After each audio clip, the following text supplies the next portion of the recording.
Hello everybody and welcome to this discussion over the recent news about the upcoming Ruin nerf and the Doctor rework / nerf, whichever you would like to call it. It would be earlier today that I was notified of these changes coming up, and honestly, I couldn't believe it. Once again, I'm absolutely shocked at the direction the devs are taking. Of all the silliest things I've seen Dead by Daylight devs do, I never thought they'd nerf the very necessary Ruin perk for killers without making proper changes to the win conditions, or at least the objectives. Hex Ruin has been a staple in the killer's arsenal, as the current system to claim victory requires you to obtain a gatekeeper emblem, which is primarily impossible without either completely incompetent potato survivors or having Hex Ruin. Many may claim that they win all the time without Ruin, however, they are typically talking about just obtaining 4 kills and not an actual pip. If they wanted to claim their gatekeeper, they do need Ruin as a required perk, or they got lucky that the survivors didn't know how to work on generators. Followed by, well, also the second best anti-generator perk, Pop Goes the Weasel. So what's going to happen to Ruin? Well, they're changing it from affecting skill checks to always affecting generators that are not being worked on. When a generator is not being worked on, it is constantly regressing at about half a charge per second at tier 3.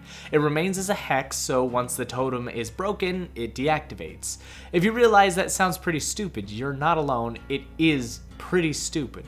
The rework is typically going to affect players who stay crouched in corners for long periods of time, shitting themselves scared of the killer possibly coming in their general direction. This will have no effect, however, on the players who just work on generators and hold the M1 button, and it will definitely reduce the amount of time in-game for a majority of the games we play. This has caused an uproar in the community, and several players have come out against the change. Personally, I'm against the change myself, as Ruin has always been a necessary perk since its release. The developers admit they notice it's an extremely high usage perk, especially in the red ranks. So in order to alleviate the problem, they'll also be altering the gatekeeper requirement slightly in order to compensate for the loss of Ruin at high ranks, and to remove the frustration play at low ranks. To me, this is the silliest shit I've ever heard. I want to link below a video called Trickle-Down Balance, a method of balancing multiplayer games that has proven time and again to be a successful way to allow both high and low skilled players to thrive. From this video, you'll learn quite a bit on how important it is to at least make changes around the higher skill level than just the majority of newer players. Unless Dead by Daylight were to fix its terrible emblem system or easy objective progression, then Ruin needs to stay in effect to give the opportunity for killers to thrive. People have argued that they always win and don't need Ruin at high ranks, but when I asked if they pipped at the end, it was a different story. They didn't care about pips. The community itself is so divided in what a victory is simply because the current win condition is so bad. The influx of low-level players being in high ranks just causes people to want to either just survive or just kill everybody. Rank doesn't matter anymore. I'm sure some of you have played Survivor at rank 1 and matched with other red rank survivors only for them to play as low skilled as you would expect from a rank 10 to 15, calling your allies boosted for their extremely questionable plays. I'm sure people have talked about playing solo Survivor being the most frustrating experience, and to which I agree. However, I don't believe that the game mechanics makes the solo player experience frustrating, but instead being paired with someone who isn't yet worthy of the rank they have, or having all these alternate reasons to play the game, such as rifts and challenges. The footage I got for this video should be a good example of that, as I played with some very questionable survivors that were either playing for some challenges, blood points, goofing around, want to bully the killer, or just not capable of holding M1 on a generator. I believe I ran a killer for about 6 minutes in one of my streamed games, and not a single gen got done without Ruin. It was one of those moments that I sat there and asked myself, what are they doing? And most of the time, it's goofing off. Plenty of times I've heard that rank also doesn't matter, which in fact it is a very important rating that is not addressed properly. Issues about bad solo experience comes from players of lower skill being at a rank they don't belong, as I've said before, which is why rank matters. Rank should separate the low skilled players from the high skilled players, so that when red ranks get matched with other red ranks, you don't have to worry about whether or not they can hit a great skill check or work through Ruin. Those who have worked hard to get to the red ranks should be matched with others of competent skill around a similar level, which is not reflected in our current game state. This comes down to survivor emblem systems being too easy to game. It is very easy to get your pip as a survivor, but for killer it's a totally different story. Killers have to actually work kinda hard for theirs. They have to not only get all 4 kills, but they have to have done it in 9 separate hooks to get the iridescent for one of their emblems, along with the impossible gatekeeper. The gatekeeper is 100% reliant on whether or not the survivors are trying to do generators in the first place. Ruin is the only thing keeping them at bay, and even then you're taking a gamble that they don't break it in the first 14 seconds of the game. From that point, killers are always just gambling whether they pip, hence why people likely make their own victory conditions just be, I'm just gonna kill these 4 people and I'm good. I don't care about my pip, I don't care about my rank, Q times are buttocks anyways. Which brings us back to the Ruin nerf. And why is it so negative? Catering to new players due to frustration of a single perk is like Dark Souls removing the difficulty on the first boss, preventing you from dying in the fight regardless of what you do. Ruin is a very basic obstacle to overcome, one that should be promoting you to practice hitting great skill checks. Instead, it's being gutted to the point that it's going to be a wasted perk to run, and anyone crazy enough to do it should totally tell me how effective it really was.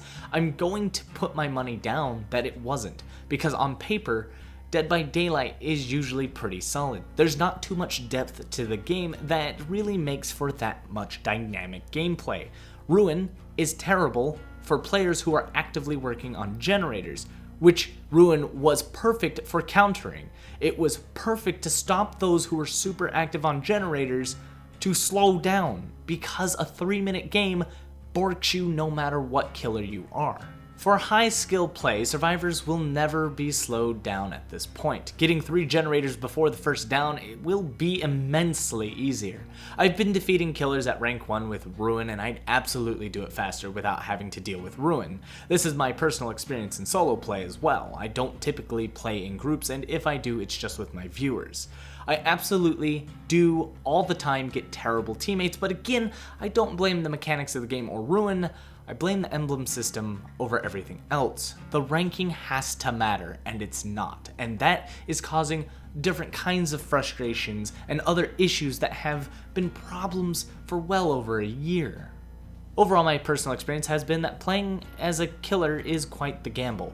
Either the players are very incompetent and you'll be able to steamroll them with or without Ruin, or you have a great set of competent players that will steamroll you unless you have Ruin. It is a gamble to say what you'd get, but again, the issue always points back to the ranking. Everything comes back to the individual skill of the players. Are players promoted to learn and improve their own skill, or are there things in the game that promote them to be lazy and just kind of give you participation trophies and rank you up regardless of how well you're actually doing? Rumors have it, based on the leaks, they're also removing the ability to see your opponent's or allies' ranking in the end screen, meaning that they'll be covering up what rank you are. This masks the potential to understand your defeat if it was due to low rank discrepancy. Instead of fixing the rank issue, they're disguising it so you don't know that the matchmaking is absolutely boning you. For the past few months, there have been several complaints that matchmaking has been extremely wonky, such as rank 1 survivor paired with other rank 20s against a rank 1 killer, or maybe even a rank 1 killer against rank 10 survivors. This is, of course, only if the rumor is true, and if it is, then that's a damn shame. This makes me think that the developers are not looking for retention on veteran players. Instead, they're looking to cater to the new players coming in and keep them as long as possible before they leave, as majority of the veteran players do. I know too many people that have quit this game, including myself, while the game continues to thrive on a revolving door, bringing in new people and watching the old ones walk away as they're tired of the state of the game. I suppose the summary of all this is that Hex Ruin being nerfed will indeed hurt a majority of the killer player base. For those who don't care about their pips and don't play with Ruin already, well then I guess you've got nothing to worry about, as killing potato survivors will be as easy as ever. So let's talk about the Doctor nerf. To catch you up, the Doctor is no longer going to have two stances. Instead, he'll just have Standard Doctor, which will be the punishment mode. His shock therapy will now be accessible by default, so you will be able to just shock while having normal movement speed. The problem here is that you will also be disabled temporarily after using your shock, so you cannot follow up with an immediate attack. Additionally, your static field is gone and replaced with more of a static blast, they call it.